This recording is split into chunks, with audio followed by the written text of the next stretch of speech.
I have read every administrative file the Bureau of Territorial Coordination has ever generated on the Keth Sorvath posting. I have read the original occupancy claim, the vacancy classification, the reassignment orders, the counterfiling, the corrective chain, and the 47 internal memos that followed. I assembled most of them myself. I wrote 17 of the 47 memos. I am writing this account because Overseer Sara Kevath has formally requested that someone present for the full sequence produce a record suitable for closed archive. I am the only person still willing to sign something. My name is Keth Arvin. I am a junior administrative liaison officer, 2nd grade, assigned to the Veth Sorvani Bureau of Territorial Coordination, Eastern Corridor Division. When the events described here began, I had been in the Bureau's service for 4 standard years and 11 months. Keth Sorvath was my first field posting. I arrived expecting to process cargo manifests, transit permits, boundary amendments, and the routine maintenance certification filings that make up the bulk of any way station administrative function. That is what I did for 6 months, and I was good at it. The overseer, not Sara Kevath, his predecessor, noted my processing accuracy in my first performance review and graded my documentation quality as exceeding standard. What I was not graded on was the 11-month problem. The 11-month problem is what I am here to describe. Keth Sorvath Way Station sits at the edge of the Veth Dorvath contested corridor, 40 orbital units from the Class 17 boundary. It is not a prestigious station. The work is steady but not complex. The personnel complement runs to 23 at full strength, and the main distinction Keth Sorvath can claim is that it sits at a junction used by 6 active transit routes, which means it sees a reasonable variety of traffic without ever seeing enough of any single route's traffic to make the transit desk genuinely interesting. In 4 standard years, I have learned the rhythms of all 6 routes well enough to process their manifests from memory on most days.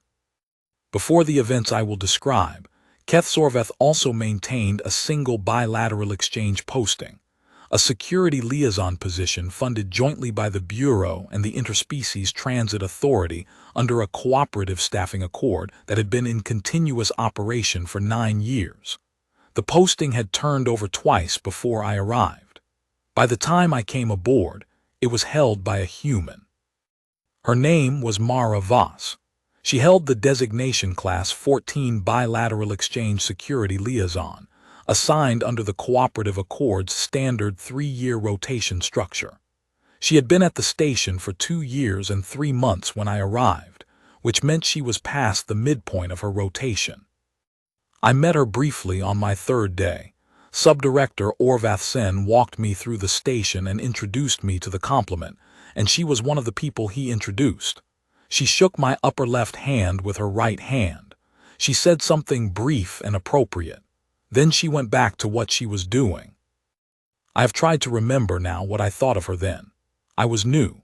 I was processing information very quickly, the station layout, the document queues, the personnel, the route schedules, the various small traditions and expectations of a working way station that no orientation document ever fully captures. She registered as human, compact, calm, not unfriendly, occupied. I had met humans before. She did not seem different in any particular way.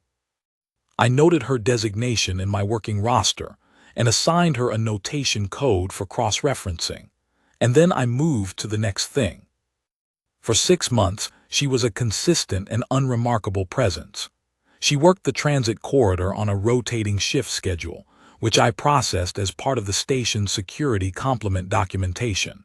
She filed the required weekly operational summaries, which were clean and complete and required almost no follow-up queries.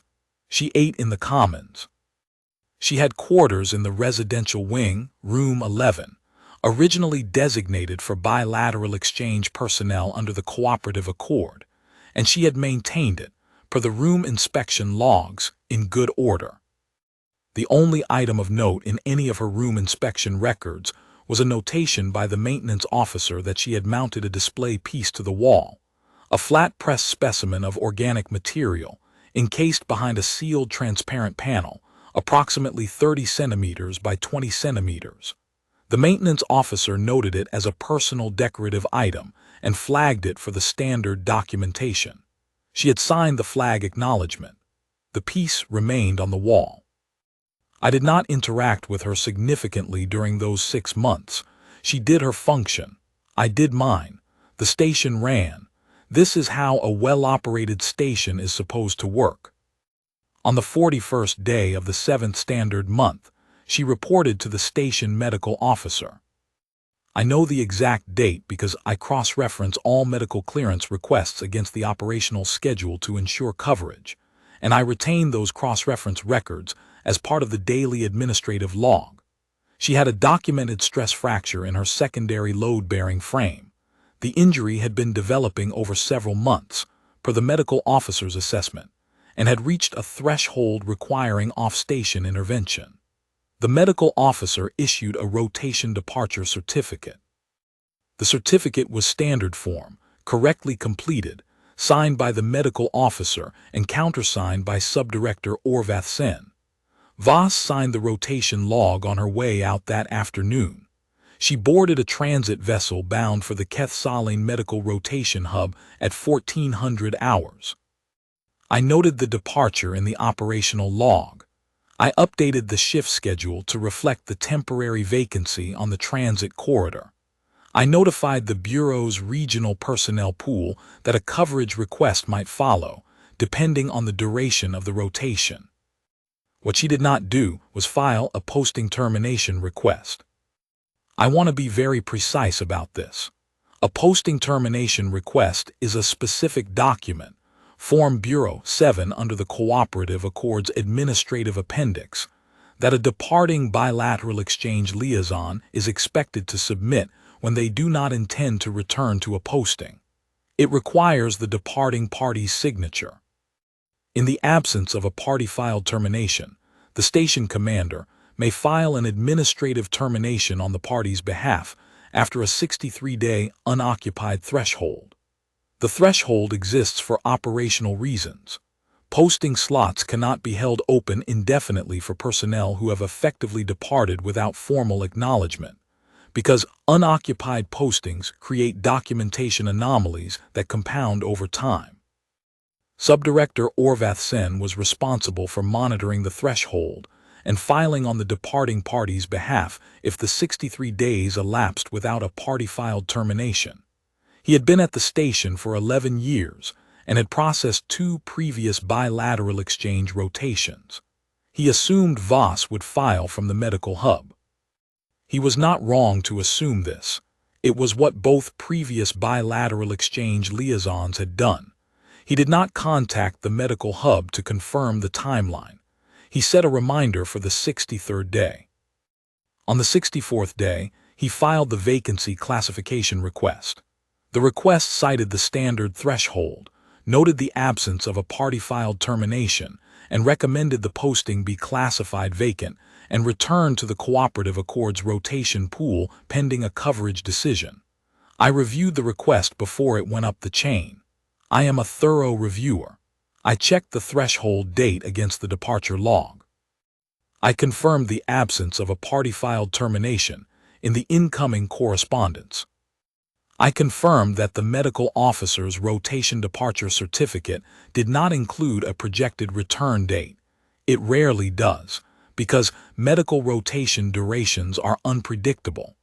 I approved the request and sent it forward to the regional director's office. The vacancy classification was approved 9 days later. I have thought about those 9 days often. During those 9 days, a correction was already being prepared. I did not know that then.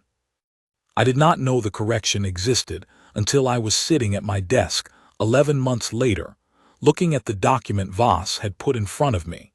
But the correction was being prepared, and I was approving the vacancy classification, and both things were happening simultaneously, and the regional director's routing office would eventually process one of them before the other, and that sequencing would become the entire architecture of the problem. But I am getting ahead of myself. On the 64th day, I reviewed a vacancy classification request and found it correct, and I approved it, and I sent it forward. That is what happened. Following the vacancy classification approval, the Bureau of Territorial Coordination initiated an occupancy claim under Expanded Corridor Presence Doctrine. The claim was standard for the Bureau's operational expansion program in contested corridors. When a cooperative accord posting slot becomes vacant, the Bureau has standing authority to claim the slot for permanent Bureau personnel under the doctrine's provisions, on the basis that permanent staffing produces more stable corridor presence than rotation-based staffing. I had processed 3 such claims in my career, all of them routine. The Keth-Sorvath claim was processed like the others. I filed the requisition for a Bureau Permanent Replacement Security Liaison. I filed the transfer with the Corridor Registry. I notified the Transit Authority that the Cooperative Accords posting at Keth-Sorvath was transitioning to permanent Bureau staffing under the doctrine's provisions. The Transit Authority acknowledged the notification. Their acknowledgement noted that they had a posting verification query pending regarding the Keth-Sorvath bilateral exchange slot, and asked for clarification regarding the verification status before the claim was finalized. I did not see this query. It arrived through an incoming correspondence routing channel that went to the subdirector's desk. Subdirector Orvath Sen was transferred 4 days later, a standard rotation, and the incoming query queue on his desk was archived as part of the standard handover process. The archive process flagged unprocessed queries for the incoming station authority. The incoming station authority was Overseer Sarakevath, who arrived 3 weeks after the subdirector departed. The overseer reviewed the handover archive. I know he reviewed it because he confirmed this to me later, under direct questioning, in a conversation I will describe in its proper place. He reviewed the archive and classified the Transit Authority query as a routine verification inquiry, and responded that the posting was under Bureau review pursuant to Corridor Presence Doctrine. He filed the response and moved on. He told me later that the query had seemed routine. Transit Authority queries about posting verification are not unusual when bilateral exchange slots change status, and the Bureau's Presence Doctrine claim was a legitimate administrative action. He had no reason at the time to treat the query as unusual. I want to be clear that I am not assigning fault to the overseer. I am assembling a record. I am including this detail because it is part of the record. The replacement security liaison arrived. Her name was Keth Dorak. She was a competent officer, Bureau trained, with 4 years of contested corridor experience. She was assigned room 11. She moved in. The room was cleaned and prepared. The maintenance officer noted in the preparation log that a wall-mounted display piece, a pressed organic specimen in a sealed panel, had been left in place because its removal would require a formal personal effects disposition process under the departing party's name, and since the disposition had not been initiated, it was cleanest to leave it pending a formal request. Nobody filed the formal request. Keth Dorak moved in, noted the display piece, did not object to it, and lived in the room for 8 months with a piece of a tree from a world she had never visited on her wall. The station ran well, transit volume was steady, the security function was covered, I processed my documents, I approved my permits, I filed my monthly summaries. I was, in those months, as close to content as I expect to be in a field posting. The work was orderly. The record was complete. The document chain from the vacancy classification through the occupancy claim through the personnel assignment was clean and correctly formatted at every step. And when I reviewed it, as I periodically did because I am a person who reviews his own work, I found nothing to correct. I want to dwell on this briefly because I think it is important to understanding what the next year felt like from inside it. The absence of Mara Voss from Keth-Sorvath did not create a gap. The station was staffed. The transit corridor was covered. Keth Dorak was a professional, and she did the function correctly. Every operational summary I filed during those 11 months was accurate. There were no incidents I could not account for, no anomalies in the security log, no concerns from the transit operators who used our corridor. The station was running, and from the perspective of the documents I was producing, it was running correctly. This is the particular danger of a correctly formatted document chain built on a wrong foundation. It does not look wrong. It looks like what it claims to be. Every check I ran against it confirmed it. The vacancy classification had been approved. The occupancy claim had been approved. The personnel assignment had been completed. These were real approvals from real authorities. The presence doctrine filing had been submitted and was under routine review. All of it was real. All of it moved and responded and generated further documentation the way real administrative structures do. The only thing that was not real was the vacancy itself. And the vacancy was the thing I had no mechanism for checking, because the correction was in an archive I had no access to. I am not saying this to excuse myself. I am saying it because I think the shape of the failure is the thing worth understanding. The failure was not that someone acted maliciously, or that anyone was careless, or that any document was incorrectly formatted. The failure was architectural. Two correct processes ran in different rooms and never spoke to each other. That is the thing the Routing Procedures Review Committee will need to understand when they read my supplementary analysis, and it is the thing I want this record to clearly state before anything else. There was a moment 4 months in when a second transit authority query arrived. This one came through the standard incoming correspondence channel and landed on my desk rather than the subdirector's archived queue. I processed it myself. The query was marked as a follow-up to a prior posting verification inquiry and asked for confirmation of the posting's current administrative status. I drafted a response confirming the posting was under permanent bureau staffing per corridor presence doctrine, and noting that the Cooperative Accord's rotation slot had been formally transitioned. I showed the draft to the overseer before sending it. He approved it. I sent it. What I did not understand when I sent that response was that the transit authority's follow-up query was not a routine administrative check. It was the second attempt by the transit authority to surface an issue they had been trying to surface since Voss filed her original correction from the medical hub. The transit authority had, on their end, a filing from Voss that said her posting was active and had not been terminated, and they had been sending queries to Keth Sorvath, attempting to reconcile that filing with the Bureau's occupancy claim, and every response they received was a confirmation that the claim was proceeding normally. They had their own record and we had ours, and neither set of people processing the queries understood, at the time, that the records were incompatible rather than describing different aspects of the same situation. I understand that now. I did not understand it then. I sent my response and filed the query and response exchange in the correspondence archive and moved on. 6 months after that, Mara Voss came back. I was in the administrative wing at approximately 11:30 hours on the 28th day of the 5th standard month, when the short corridor transport docked at the secondary bay.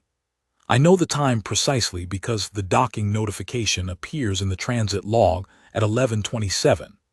I was not at the transit desk.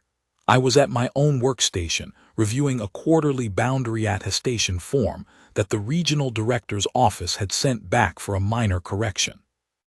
I heard the docking alert at the periphery of my attention. Veth Soren handled it from the transit desk. I did not look up from the attestation form. I looked up when I heard footsteps in the connecting corridor between the secondary bay and the administrative wing. This was not unusual in itself. Personnel moved between the bay and the wing regularly. But the sound pattern was slightly different from the standard patterns I have cataloged for every regular transit crew that uses the Keth Sorvath secondary bay, and difference catches my attention. She came through the corridor entrance and I saw her and I did not immediately recognize her. A medium field pack on one shoulder, A transit case in her other hand, carried flat rather than hanging, the way you carry something that contains documents you do not want bent. Standard transit clothing. A small identification badge clipped at the collar. Human, compact, dark hair shorter than I remembered it, moving at a pace that was not urgent but covered ground. The kind of walk that has been places before. She came to my desk. She looked at me. It was an assessing look, not unfriendly, not aggressive, just gathering information. She set the transit case on the desk. "I'm Voss," she said. "Mara Voss. I'm returning from medical rotation." She unclipped the identification badge and set it on the desk beside the transit case. "Keth Sorvath posting. Bilateral exchange security liaison." She looked at me with calm brown eyes. "I'll need the key to my quarters or the current access code if you've updated the locks." I looked at the badge. The badge was real. The identification was real. The name matched the name in my roster file under the notation I had assigned 11 months ago, immediately below a flag reading, "Posting. Vacant, reclassified. Standard date 4/17/2 prior year." "Your posting was classified vacant 11 months ago," I said. "I know," she said. "I received a notification from the Transit Authority approximately 3 months after that. I filed a correction from the medical hub." She opened the transit case. Inside, in an ordered arrangement that suggested someone had thought carefully about which document would need to be accessed first, were several document folios. She took the top folio and set it on the desk. "That is the Interspecies Transit Authority reaffirmation of active posting status. The receiving party on that document is the Bureau of Territorial Coordination. It carries a confirmation of receipt stamp from the Regional Director's routing office. Filing date is standard date 4/17/2 of the prior year." She was not in a hurry. She was giving me the information in the order she had decided to give it, which was the order that would be most useful for establishing the record. When the first correction was not acknowledged, I filed a secondary confirmation. That document is also in the folio. Filing date is standard date 4/10/2, approximately 1 week before the first filing. I filed the secondary first as an anticipatory measure because I was concerned the routing process might be slow. She paused. "Both documents have been in the incoming correspondence archive of the Regional Director's routing office for 14 months. I picked up the folio. I read the top document. The filing dates were genuine. The confirmation stamps were genuine. The document had been received and logged in the Regional Director's routing office on standard date 4/19/1 of the prior year. The occupancy claim based on the vacancy classification had been approved on standard date 5/14/6. The occupancy claim had been approved 25 days after the correction to the vacancy classification reached the Regional Director's routing office. I want to describe what I experienced in that moment as precisely as I can, because I think precision is useful here. What I felt was not guilt, exactly. It was more like a structural sensation. The feeling of something you had believed was solid proving, on examination, to be suspended over a gap. I had built 17 documents on this chain. I had reviewed it multiple times and found it sound. And now I was holding a document that predated the entire chain's foundation, and the document was dated and stamped and entirely real, and the chain was also entirely real, and both of them could not be right at the same time. I set the document down. I looked at her.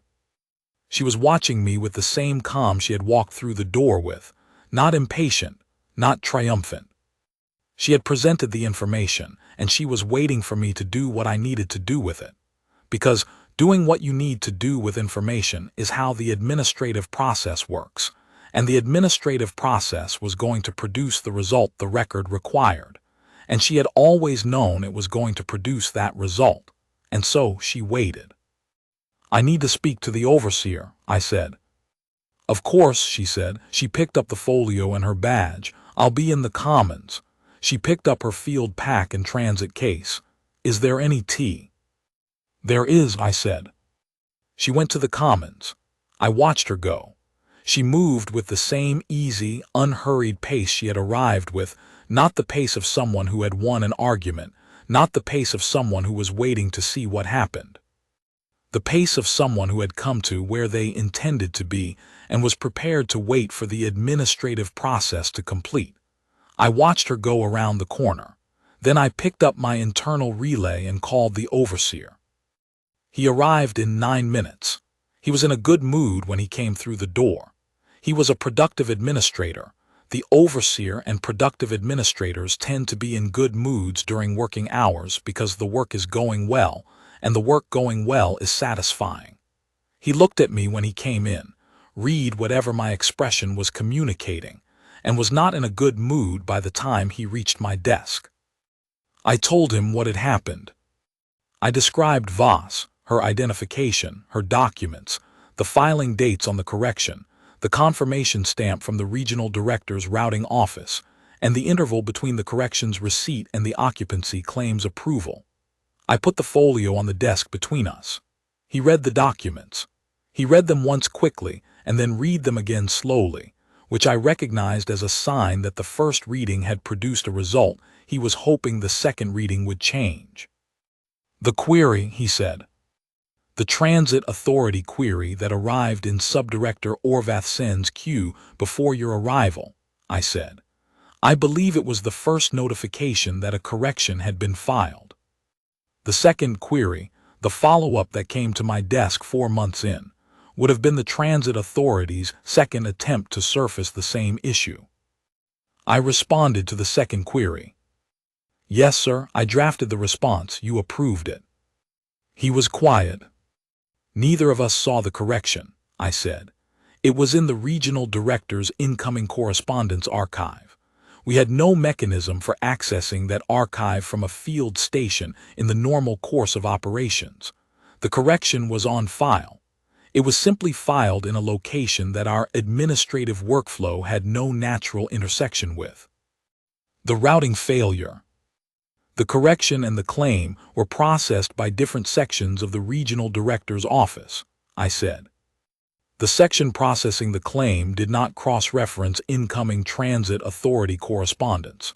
The section processing incoming correspondence did not have a flag system for active occupancy claims. The two records were each, individually, complete and accurate. They simply never reached the same desk at the same time." He looked at the wall. I gave him a moment. "Pull the full chain," he said. "Everything from her departure to today." "I've already started," I said. He nodded. "I'll go speak with her." He went to the Commons. I pulled the chain. The full chain took 4 hours to assemble. This is not because the records were hard to find. They were all in the standard filing systems, correctly indexed, easily retrievable. It took 4 hours because the chain was long and I was thorough, and I read every document in it rather than scanning them. I read the rotation departure certificate, the threshold reminder notation, the vacancy classification request, the approval notification, the occupancy claim, the claim supporting documentation, the presence doctrine filing, the personnel reassignment, the transit authority queries and our responses to them, the equipment and quarters assignment records, the monthly operational summaries covering 11 months of Keth Dorak's service in the posting. I read all of it. Then I laid it in chronological order, and I sat with it, and I read it as a sequence. I want to describe what it was like to read that chain in the order it occurred. Each document was, in isolation, correct. I had drafted many of them myself. I knew my own formatting, my own language, the particular care I bring to cross-references and date attestations. I recognized them the way you recognize your own handwriting, not with pride exactly, but with a kind of ownership, a sense that this is the artifact of my attention brought to bear on a problem. Every document I read was an artifact of attention brought to bear correctly on the available information. The problem was not in any single document. The problem was in the space between two document chains that never met. The correction that Voss had filed was in the regional director's incoming correspondence archive. The occupancy claim was in the claims section's processing queue. These were not the same physical space, not the same staff, not the same tracking system. They were both real. They were both correctly maintained. They had simply never been in the same room. I kept reading. The correction to the vacancy classification had been filed on standard date 4/17/2. The confirmation of receipt stamp on the corrective document showed it had reached the regional director's routing office on standard date 4/19/1. The occupancy claim had been approved on standard date 5/14/6.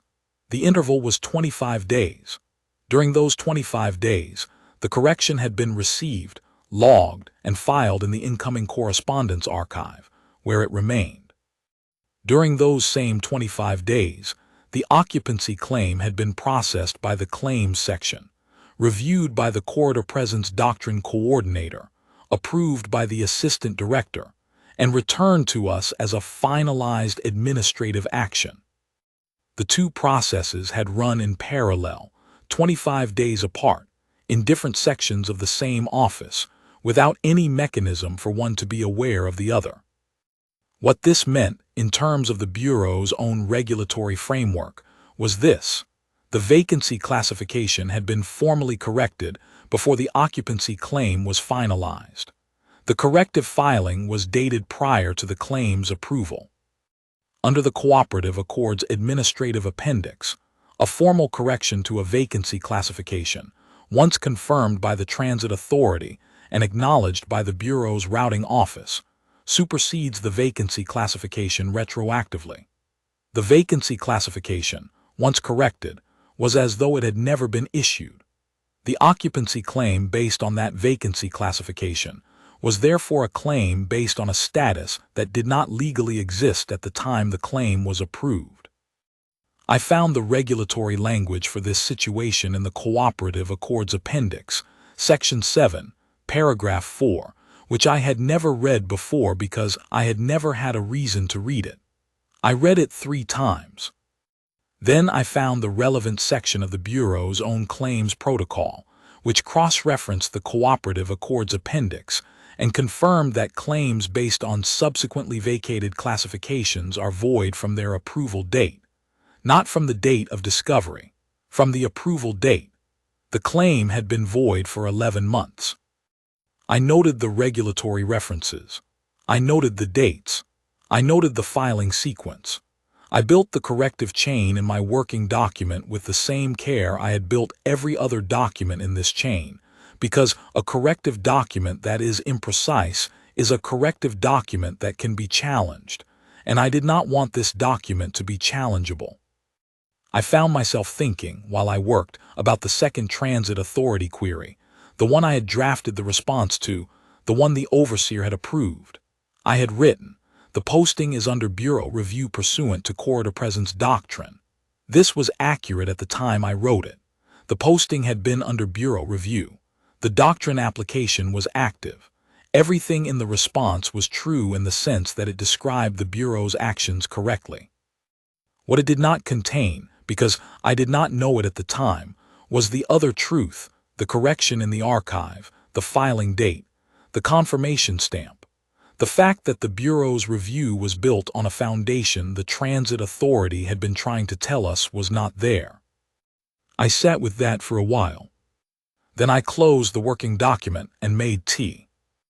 This was an unusual thing for me to do during a working session. I make tea at the start of the shift and sometimes at midday, and occasionally on very long processing days at the end of the afternoon session. I do not make it in the middle of a chain review, but I made it then, and I sat with the tea, and I looked at the chain one more time, and the chain still said the same thing it had said before I made tea. The overseer returned from the Commons after approximately an hour. He sat down across from my desk. He was controlled. He is nearly always controlled. It is one of his defining professional qualities, but the control was doing more work than usual. I could see it. He told me without my asking that she had been civil, that she had shown him her documents, explained her timeline, confirmed that she expected the administrative process to resolve correctly, and that she had then asked him if the transit kitchen had any dried fruit because she was hungry from the journey and had run out of rations 2 days before she docked.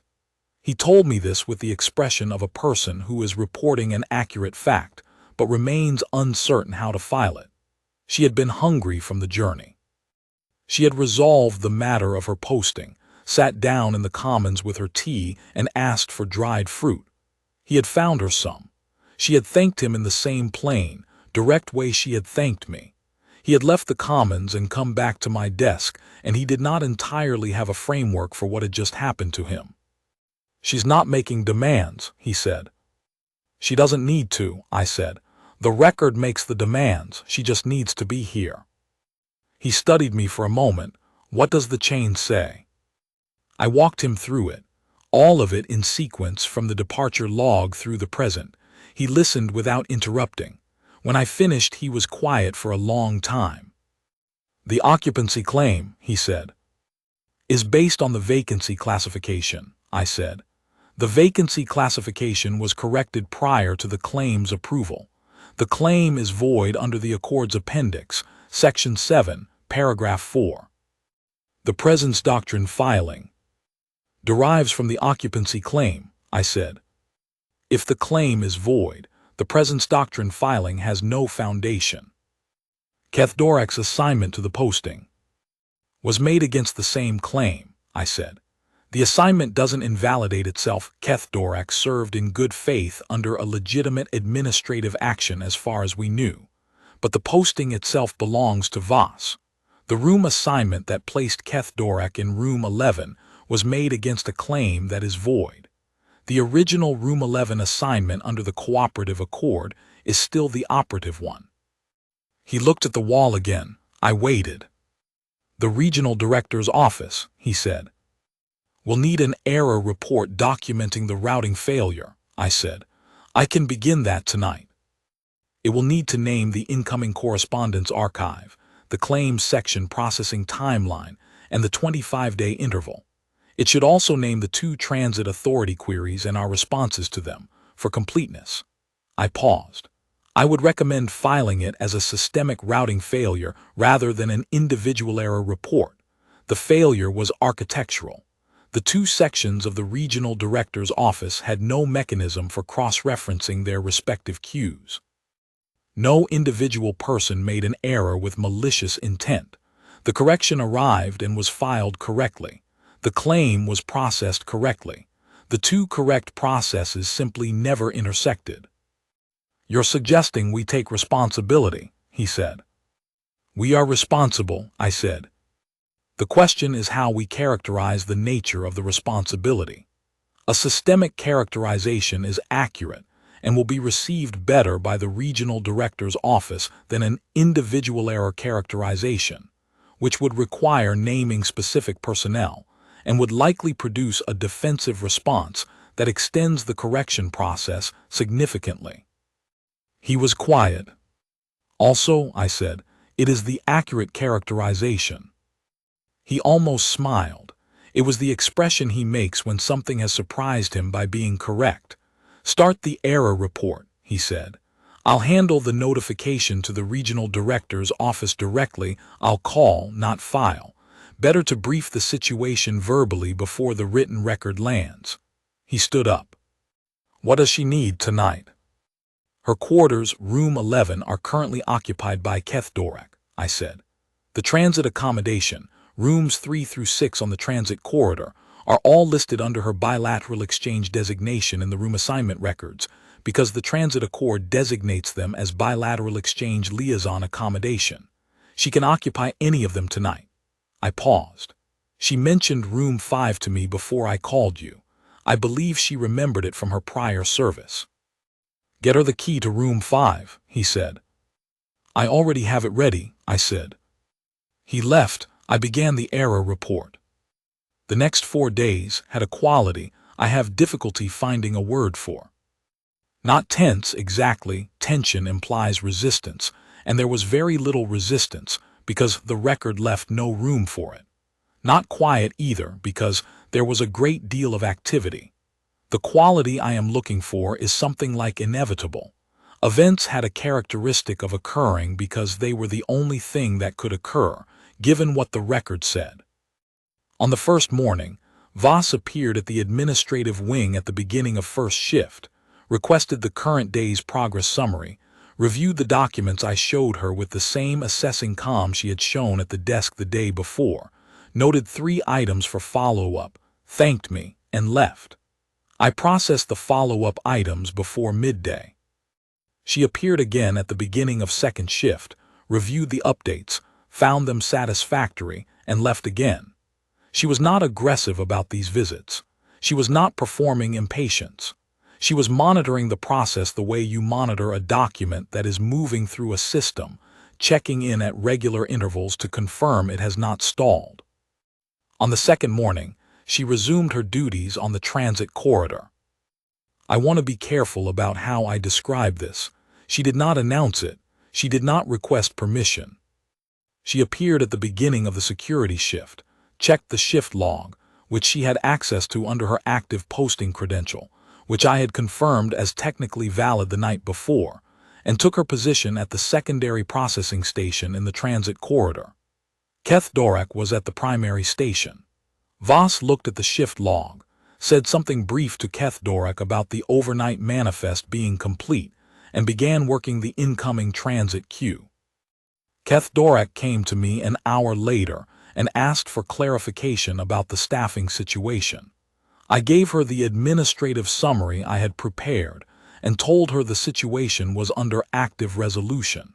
She accepted this without significant difficulty. She is, as I said, an adaptable person, and she had been at enough contested corridor stations to understand that administrative situations sometimes require grace periods. I should describe what those 4 days looked like in the transit corridor, because I observed them, and I think the observation is relevant. Voss and Keth Dorak worked the corridor in parallel. Their shift assignments did not technically overlap. Voss was working under her original shift schedule, which I had reconstructed from the 11-month-old documentation, and Keth Dorak was working under her current assignment. But the corridor has 2 processing stations, and both of them use the space without difficulty. I watched them when I passed through from the connecting corridor entrance. They did not make a production of it.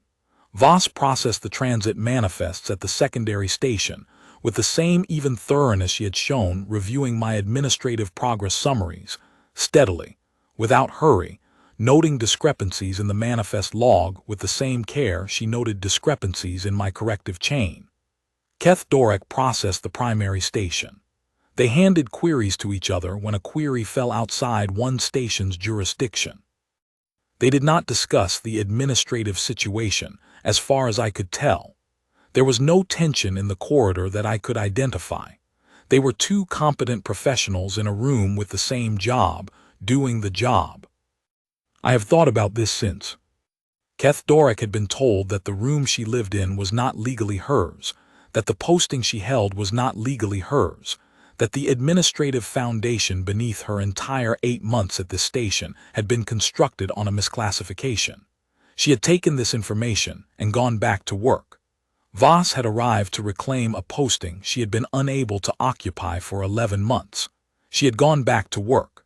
The corridor ran cleanly for 4 days. Their combined operational summaries for those 4 days were better than the single operator summaries had been in the 3 months prior. I filed the summaries without comment. They spoke for themselves. On the 3rd day, I filed the error report. I had rewritten it 6 times to get it right, and I believe the final version is correct, clear, accurate, neither evasive nor overclaiming, naming the architectural failure precisely and recommending specific systemic remediation. The overseer reviewed it, made 2 minor word changes, and sent it forward. The regional director's office acknowledged receipt within 6 hours. I noted the acknowledgement time in my log. 6 hours is faster than I have ever seen them acknowledge anything. On the 3rd day, I also began the personnel reassignment that would move Keth Dorak out of room 11. I want to describe the conversation I had with her about this, because it deserves to be in the record. I explained the situation. that the Room 11 assignment had been made against an administrative claim that was now void, that the original posting designation for Room 11 placed it under bilateral exchange liaison occupancy, and that the correction to the administrative chain required her to vacate. She listened to all of this. Then she said, "I wondered about the plant." I asked what she meant. She said the press specimen on the wall had been there when she moved in, and she had sometimes wondered about it, whether whoever had put it there was coming back. I noted this in my personal log. I filed it nowhere. Keth Dorek moved to alternate accommodation on the morning of the fourth day. On the afternoon of the fourth day, I walked down the residential corridor to Room 11 with a credentials reader and a printed confirmation of the access code reinstatement I had processed that morning. The door was a standard station door, brushed composite panel, identification scanner at shoulder height, small indicator light above the frame. I had processed the access code update from my workstation. I had tested the update from my workstation. I had confirmed it was live. And then I had still come down to the corridor with the credentials reader, because I wanted to be present when the update was confirmed from the other side of the door. She arrived 2 minutes after I did. She had her field pack and her transit case, and she looked at me with an expression that I still cannot precisely read, not surprised to see me, not performatively grateful, something more neutral than either of those. She entered the code. The light above the frame turned green. The door opened. She stepped inside and looked around. The room was clean. Keth Dorek had left it as she found it, minus a few personal items, and the maintenance crew had done a standard turnover. The sealed display case with the pressed organic specimen was on the wall where it had been for 2 years, 3 months of Voss's original posting, 11 months of Keth Dorek's occupancy, and 4 days of administrative resolution. She looked at it for a moment. Then she put her field pack on the rack inside the door. "Thank you," she said. She was not performing anything. She said it simply, the way you say something to a person who has done a piece of work correctly and whom you want to know that the work was noticed. I said I was glad the documentation had resolved cleanly. She said she had expected it would.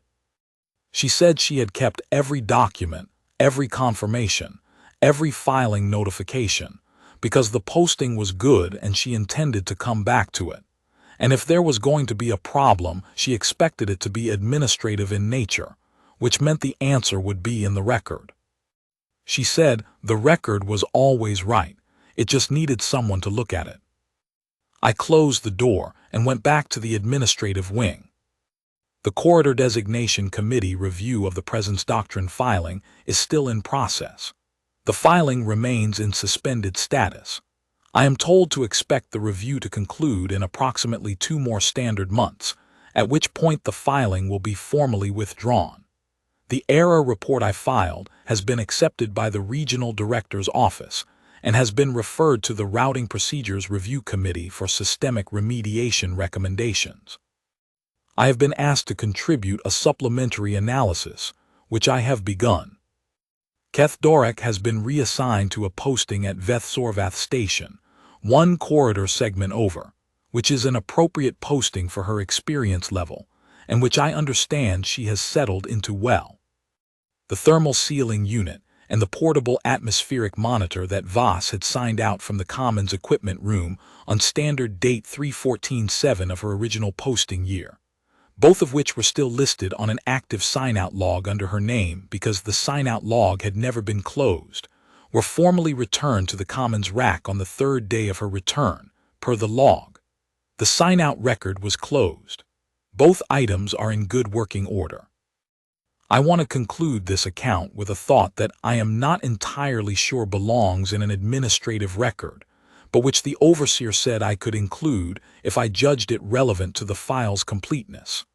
I am including it because I think it is, in fact, the most relevant thing in the file. What happened at Keth Sorvath over 11 months was not, in any conventional sense, a conflict. There was no confrontation, no threat assessment, no use of force, no escalation of any kind. The Bureau of Territorial Coordination, acting in good faith on the basis of complete and correctly processed documentation, claimed a posting that was not vacant, occupied it for 11 months, and then unclaimed it over 4 days because the original record had been right the entire time, and the record was not going to change. Mara Voss did not argue her case. She presented it, one folio on my desk, filing dates on the documents, a correction on record for 14 months in an archive that nobody at Keth Sorvath had ever had cause to access. She had done everything right. She had filed the correction when the vacancy classification arrived. She had filed a secondary confirmation when the first one was not acknowledged. She had kept her copies in order in a transit case that she carried with her, because she was going to need them when she came back, and she had known she was going to need them because she had known she was coming back. She had a posting. The record said she had a posting. Nothing that had happened during 11 months of Bureau administrative work had changed what the record said. Every document the Bureau filed during those 11 months was technically correct, approved by appropriate authorities, processed through appropriate channels, formatted to standard. All of it was real. All of it was also, from the perspective of the record's actual structure, beside the point. I have spent time since then thinking about what kind of certainty that requires, not the confidence that things will work out, which is a soft thing, prone to erosion. A structural certainty, the kind you have when you have done the work and you know the work is in the record and the record is real and the record will still be real when you come back to claim what it says you have. She had an injury. She went to a medical hub and had it treated. She filed her corrections. She kept her documents. She waited until she was cleared to travel. She boarded a transport and came back to the station where her posting had been waiting for her, unchanged, correctly classified in the record she had protected, and she walked up to my desk and asked for the key to her room. The key was hers. The record said so. It had said so for 14 months. She had known it would say so. She had not needed the 11 months to be comfortable. She had needed them to be over. I am a junior administrative liaison officer, 2nd grade. I have now processed a number 11,000 and some documents in my career.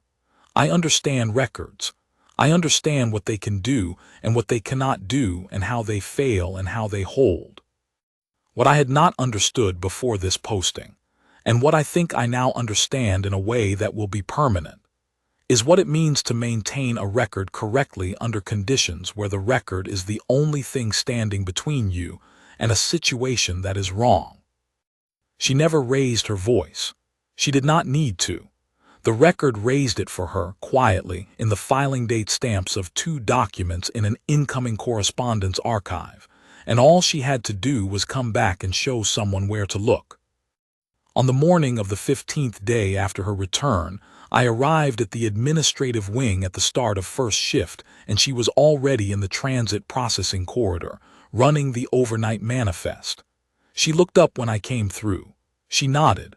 I nodded. I went to my desk and opened the day's document queue. 43 items. I began with the first one and worked forward. The plant is still on her wall. The door lock works correctly. The record is correct. That is all the summary this file requires.